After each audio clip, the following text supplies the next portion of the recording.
Hello everyone, and welcome to episode 6 from Hot Wheels Bunny, featuring the first of 2 videos that will include my collection of models from the 1969 Hot Wheels lineup. The first car in today's video is the classic 36 Ford Coupe. This model featured a functioning rumble seat in the trunk and a matte black painted roof panel that you can see on the top there. They just painted it on. And the rumble seat back there, and it just closes right up. It was only made in the USA and was generally found with a dark interior, although some have been found with white interiors. This example is Spectraflame Blue and still has a number sticker on it from when this car was still new. These number stickers were sold separately from the cars and are very cool to find still attached to an old car in played with condition like this one. It's not in the perfect position, but that just shows you that there's just a kid that played with it, and I like that fact. That's a 36 Ford Coupe. I can only. The second car I have to show for you today is the classic 32 Ford Vicky. This mold was only produced in the USA. There were a few rare production variations on this car, including a crinkled texture to the black painted roof panel. Much like the Ford before it, you can see it has a black painted panel. And some of them had what they called an open shock variation on the front suspension. You can see here that that space in between the grille and the wheel is a solid piece. Now, some of those were just the shock mold, and that was it. But both of these are the full piece. But what I really want to talk to you about with this model today is the fact that I have 2 examples of this car that you can see here. One is in played with condition, as most of my cars are. And the other one is in restored condition. This aqua colored one here is in restored condition. And you're wondering, what does restored condition mean? Because it looks like it's brand new and in perfect condition. What somebody did was they took an old car that was junked, probably the paint was completely gone off of it, and they will strip the paint off and take all the pieces apart. They can remove the bolts out of the bottom there, take the chassis and everything apart, refinish everything, put new wheels on there. You can see those are nice and shiny. The red line is very bright. And they make basically what looks like a new car again. And at first glance, it looks very nice with new wheels that can be purchased online.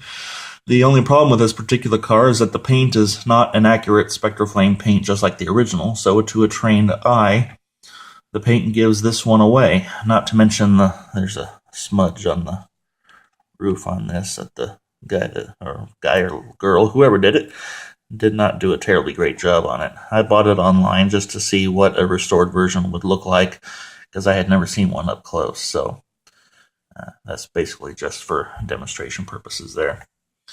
So the question becomes, how does this affect the value? Well, I mostly prefer not to get into the value of any item on my videos, as I prefer to focus on the history of the cars and their collectability. I think most seasoned collectors would agree that the value of any item is exactly what you're willing to pay for it. Some collectors want nothing but perfect-looking models and are willing to purchase restored models to keep a perfect appearance of their collection. I have found that surprisingly the restored cars can often fall a little higher than played-with cars, but still well under the value of a perfect survivor or a carded car still on the card. I personally paid not much more at all for this restored car than I paid for the orange played-with car.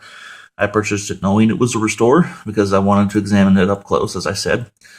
But frankly, again, as usual, I prefer the played with one. You can see the paint shines just a little bit brighter than the new one.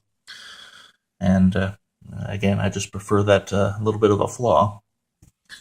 And so that is the 32 Vicky. Pull those out. The third car I have for you today is a true Hot Wheels legend. This is Twin Mill. designed by Ira Gilford. This car was designed entirely in-house at Mattel.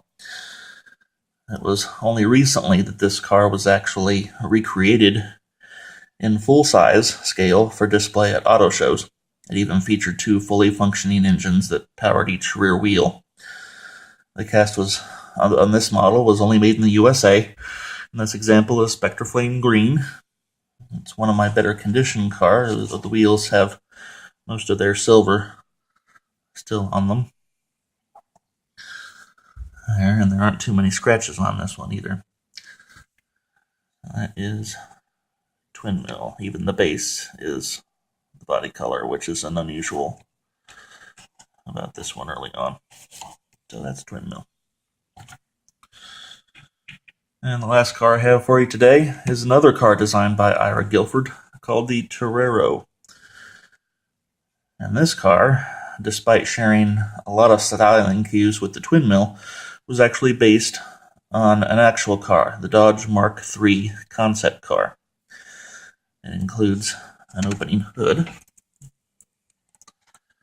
I'll show you here, and reveals a Hemi engine inside the bay.